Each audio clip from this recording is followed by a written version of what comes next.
Hey guys, welcome back. I know that I have not uploaded, I think like 2 days or something like that, and I've been struggling a lot with being consistent, and I'm very, very sorry that I've not been consistent with my videos.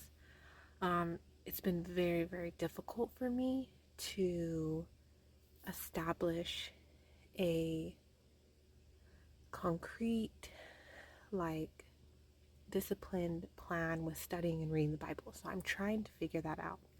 But I have some positive direction news that some positive news going in a good direction.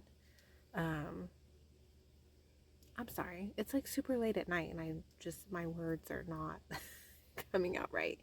So I've been talking about getting a notebook for a while now and taking notes when I read the Bible, when I read the chapters for the day before I make these videos. And I got a notebook today at the Dollar Tree, and it even says goal getter because I'm trying to reach my goals. So there's no notes in it today because I read these chapters last night, but my plan is to do a video and then the next night read and study the chapters for that day and then do the video the following day, because it's just too much for me to do studying it, reading it, praying, and doing a video.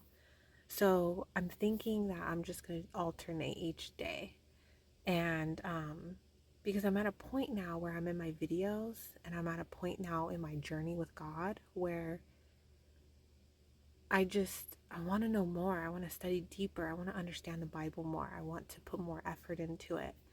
Um, versus in the beginning, it was like, do I believe? Do I not believe? And now it's like, yes, I believe. And now it's like, okay, like I want to get deeper. I want to understand deeper. I want to understand what we're doing, why we're reading the Bible, what God's trying to tell us, what God's trying to have us do. Like I really want to understand, especially now that we're like in the, you know, the grit of the Bible, talking about Jesus and the Gospels and, all of that. So, after today's video, tomorrow night, I will read tomorrow's chapters, study them, pray, make some notes in my notebook, and then the following night, I will do the video and I'll go over it with you guys. So, I'm trying to make steps in the right direction. Am I stumbling a lot? Yes. Yes, I am. But I'm not giving up, and I'm I know I'm going to get through this. Um, Especially because, I have God and I keep praying and I know that he's going to help me through this, and I just have to do my part as well, which I'm struggling with. So, and really the biggest thing is going to just be discipline. Whether I feel like it or not is, I'm going to have to push that aside and just be disciplined and say, okay, this is what I'm doing each day. And no matter how I feel, I'm going to do it. No matter if I'm tired or feel terrible, I need to just work on being disciplined. And because, that's something the enemy is, noticing right now with me is like, if I feel really tired or sick or unwell, I don't stick with my plans. I don't stick with being healthy. I don't stick with getting up on time. I don't stick with reading the Bible. I don't stick with making my videos. And so I feel like the enemy's doing everything they can to make me feel exhausted and unwell and terrible. And I've noticed that pattern. And so the only way out of that is just to be disciplined. Yeah, I feel tired right now and I would love to have just stayed in bed and watched YouTube videos and go to sleep. Heck yeah, I would have. But no, I need to do this and this is important. And so I got up and I came in here and that's what we're doing. So being disciplined is just such a huge thing that I need to grow in that area. And so I just keep asking God for help with that, and and just do the best I can. So okay, so let's get into today's chapters. I'm not super excited about today's chapters. When I read them last night, towards the end, I left feeling a little anxious.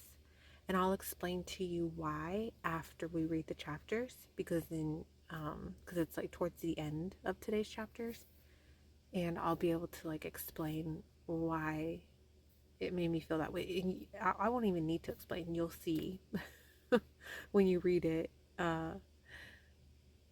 why like it made me feel that way, because I'm sure it might make you feel that way too, at least if this is your first time reading it. But it definitely makes me not excited to read the book of Revelation, because I've heard that it's very like, it can be hard to read. It's very apocalyptic. It's hard to read. So I'm just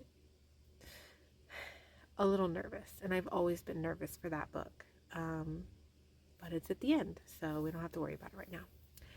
So let's get into today's chapters, and then I'll share some thoughts at the end.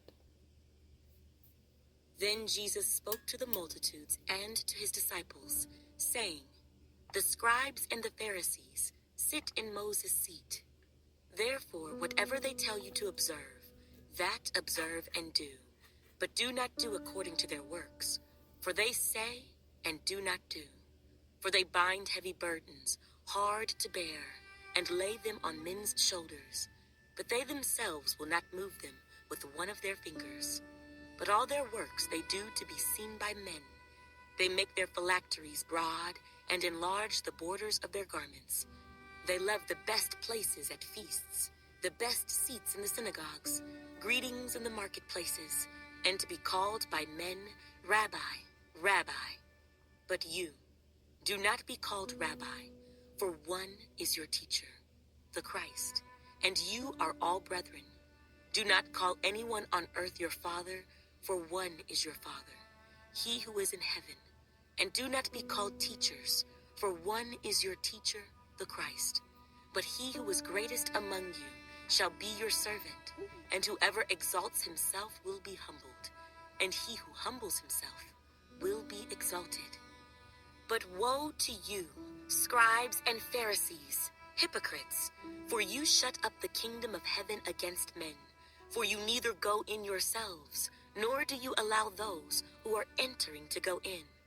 Woe to you, scribes and Pharisees, hypocrites, for you devour widows' houses, and for a pretense make long prayers. Therefore you will receive greater condemnation. Woe to you, scribes and Pharisees, hypocrites, for you travel land and sea to win one proselyte, and when he is won, you make him twice as much a son of hell as yourselves. Woe to you, blind guides, who say, whoever swears by the temple, it is nothing, but whoever swears by the gold of the temple, he is obliged to perform it. Fools and blind, for which is greater, the gold or the temple that sanctifies the gold? And whoever swears by the altar, it is nothing, but whoever swears by the gift that is on it, he is obliged to perform it. Fools and blind, for which is greater, the gift or the altar that sanctifies the gift? Therefore, he who swears by the altar swears by it and by all things on it. He who swears by the temple swears by it and by him who dwells in it. And he who swears by heaven swears by the throne of God and by him who sits on it. Woe to you, scribes and Pharisees, hypocrites, for you pay tithe of mint and anise and cumin, and have neglected the weightier matters of the law, justice and mercy and faith. These you ought to have done, without leaving the others undone. Blind guides who strain out a gnat and swallow a camel. Woe to you, scribes and Pharisees, hypocrites, For you cleanse the outside of the cup and dish, but inside they are full of extortion and self-indulgence. Blind Pharisee, first cleanse the inside of the cup and dish, that the outside of them may be clean also. Woe to you, scribes and Pharisees, hypocrites, for you are like whitewashed tombs, which indeed appear beautiful outwardly, but inside are full of dead men's bones and all uncleanness. Even so, you also outwardly appear righteous to men, but inside you are full of hypocrisy and lawlessness. Woe to you, scribes and Pharisees, hypocrites, because you build the tombs of the prophets and adorn the monuments of the righteous, and say, if we had lived in the days of our fathers, we would not have been partakers with them in the blood of the prophets.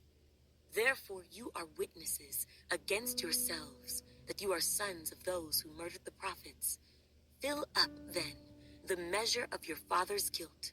Serpents, brood of vipers, how can you escape the condemnation of hell? Therefore, indeed, I send you prophets, wise men, and scribes. Some of them you will kill and crucify, and some of them you will scourge in your synagogues and persecute from city to city, that on you may come all the righteous blood shed on the earth, from the blood of righteous Abel to the blood of Zechariah, son of Berechiah, whom you murdered between the temple and the altar. Assuredly, I say to you, all these things will come upon this generation.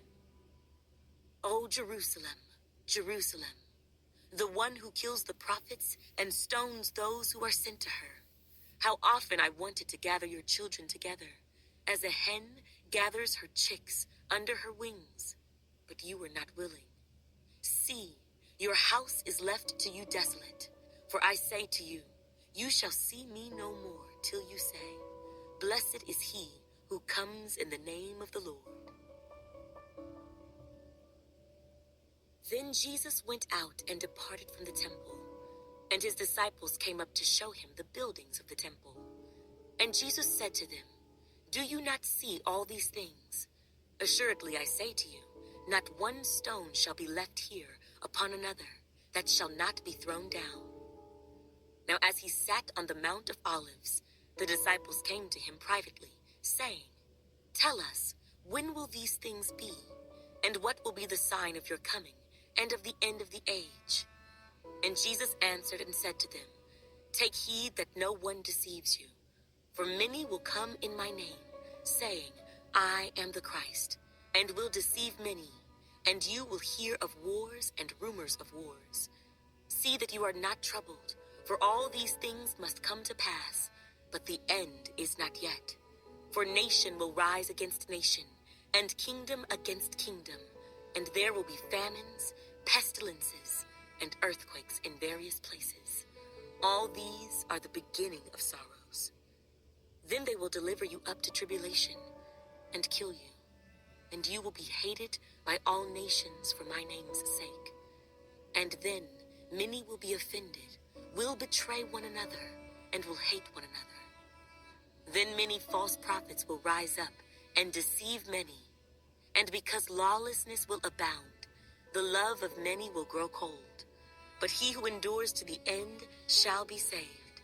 And this gospel of the kingdom will be preached in all the world as a witness to all the nations. And then the end will come. Therefore, when you see the abomination of desolation, spoken of by Daniel the prophet, standing in the holy place, whoever reads, let him understand. Then let those who are in Judea flee to the mountains. Let him who is on the housetop not go down to take anything out of his house, and let him who is in the field not go back to get his clothes.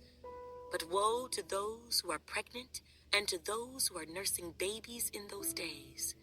And pray that your flight may not be in winter or on the Sabbath. For then there will be great tribulation, such as has not been since the beginning of the world until this time, no, nor ever shall be. And unless those days were shortened, no flesh would be saved. But for the elect's sake, those days will be shortened. Then if anyone says to you, 'Look, here is the Christ,' or 'There,' do not believe it. For false Christs and false prophets will rise and show great signs and wonders to deceive, if possible, even the elect. See, I have told you beforehand. Therefore, if they say to you, 'Look, he is in the desert,' do not go out. Or 'Look, he is in the inner rooms,' do not believe it. For as the lightning comes from the east and flashes to the west, so also will the coming of the Son of Man be. For wherever the carcass is, there the eagles will be gathered together. Immediately after the tribulation of those days, the sun will be darkened, and the moon will not give its light. The stars will fall from heaven, and the powers of the heavens will be shaken. Then the sign of the Son of Man will appear in heaven, and then all the tribes of the earth will mourn, and they will see the Son of Man coming on the clouds of heaven with power and great glory. And he will send his angels with a great sound of a trumpet, and they will gather together his elect from the four winds, from one end of heaven to the other. Now learn this parable from the fig tree. When its branch has already become tender and puts forth leaves, you know that summer is near.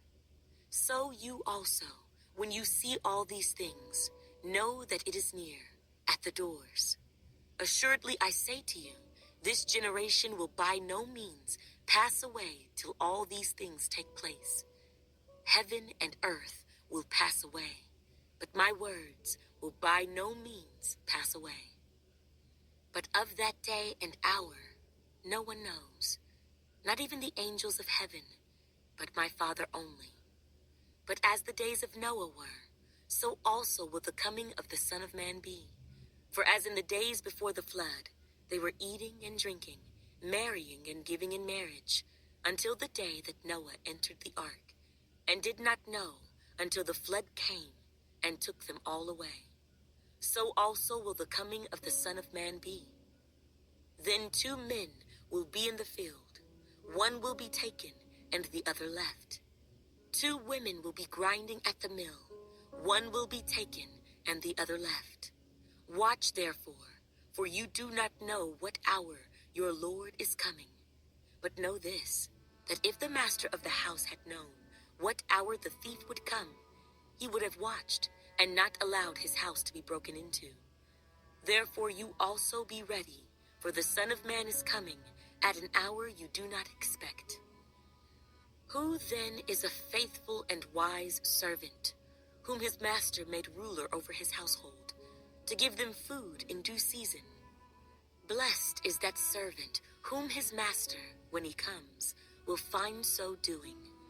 Assuredly I say to you, that he will make him ruler over all his goods. But if that evil servant says in his heart, my master is delaying his coming, and begins to beat his fellow servants, and to eat and drink with the drunkards, the master of that servant will come on a day when he is not looking for him, and at an hour that he is not aware of, and will cut him in two, and appoint him his portion with the hypocrites. There shall be weeping and gnashing of teeth. Then the kingdom of heaven shall be likened to 10 virgins, who took their lamps and went out to meet the bridegroom. Now 5 of them were wise, and 5 were foolish. Those who were foolish took their lamps, and took no oil with them. But the wise took oil in their vessels with their lamps. But while the bridegroom was delayed, they all slumbered and slept. And at midnight a cry was heard, Behold, the bridegroom is coming, go out to meet him. Then all those virgins arose and trimmed their lamps. And the foolish said to the wise, Give us some of your oil, for our lamps are going out. But the wise answered, saying, No, lest there should not be enough for us and you. But go rather to those who sell, and buy for yourselves. And while they went to buy, the bridegroom came, and those who were ready went in with him to the wedding, and the door was shut. Afterward the other virgins came also, saying, Lord, to us. But he answered and said, Assuredly I say to you, I do not know you. Watch therefore, for you know neither the day nor the hour in which the Son of Man is coming. Guys, I had so many feelings after I read that last night. And the biggest, I feel like, was like, I just felt like I was looking in my closet and I was just like, what is the point of even thinking about and worrying about just things like clothes or, you know, just shoes and styles and nails and, my husband and I really, really want to get a home and make it our own and do all these things to it. And I was just thinking, like, I almost felt like, why? What's the point? It's not gonna last, you know? I just felt a lot of like anxiety. And then I also felt like, oh my God, what am I doing? Like, I need to be out there, like, sharing this with people, helping people. Like,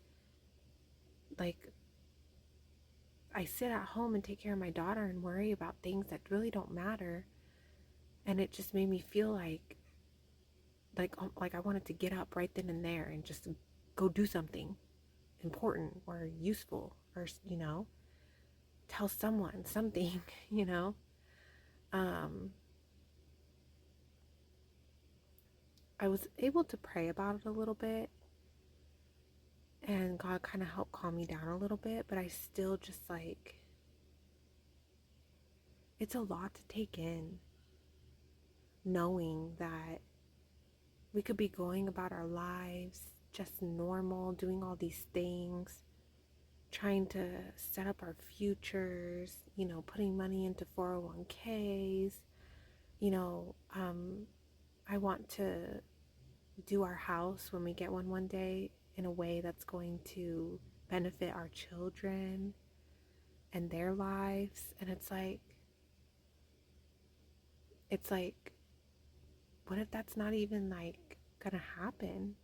What if that time when Jesus returns and it's the end of, the age of us here on earth, and that's that. And then I had to think about it and I was like, well, that's not a bad thing because then that means I get to go to heaven. So it's like, it's hard.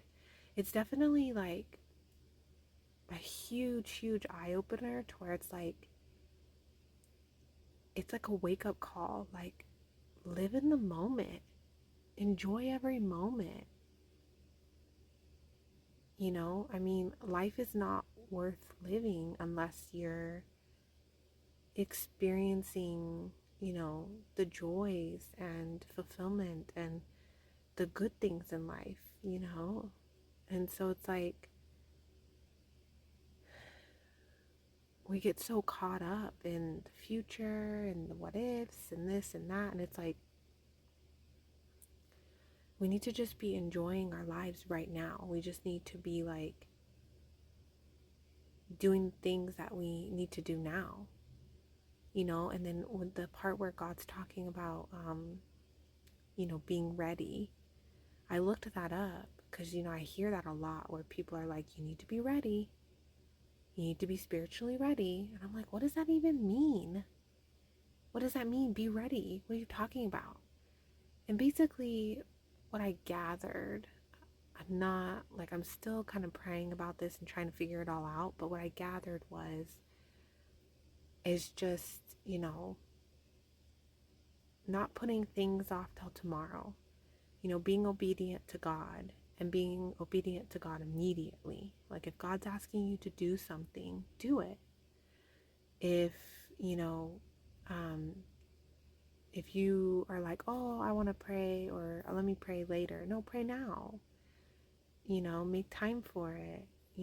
Keep up with your relationship with God. Don't wait till tomorrow to be like, oh, I'll pray and, or I'll read the Bible next week, or I'll read the Bible, in a month when this or this is done. Like, I felt like it was kind of like that, not putting things off when it comes to God, praying, reading the Bible, being obedient to Him, sharing the gospel, helping others, living your life the way that God wants you to live it. Because you have to remember, God wants you to live your life a certain way because that's going to be the best thing for you and your fellow, you know, brothers and sisters in Christ. So, I just, it was hard for me. I felt a lot of emotions last night and I was just like, oh my God, I couldn't even go to bed right away. It was like 1:30 in the morning when I got done and I was like Googling stuff and I was like, what does this mean? Like, it's hard. It's hard to read these things and think about these things and talk about these things, and I feel like people don't talk about it enough. It's a lot. It's a little overwhelming to think that all the things that we're concerned with and worrying about and working on, that it's like it could all be just gone. We could all just be done right now, tomorrow, in a week, a year, who knows.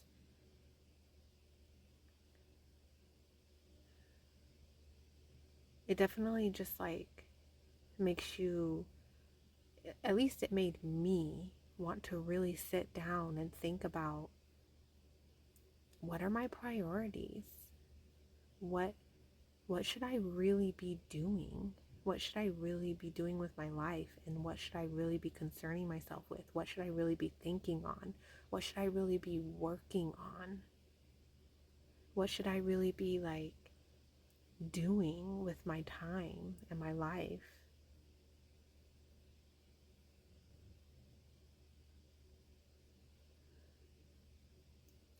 It's a lot. It's a lot. I definitely felt like overwhelmed and anxious yesterday after reading that. Like, not bad, but it was like, I was just like, oh my gosh. And then I definitely felt like I was not excited to read the book of Revelation. Um, I'm not excited for that. I'm going to be completely honest. I feel like I'm going to have a hard time reading that. But let me know your thoughts. Because, yeah, that was a tough one. Well, guys, I'm going to go. I'm going to pray and go to bed. And tomorrow night, I will study tomorrow's chapters. Be prepared, make notes if need be, and then the following night, I will do a video for those chapters.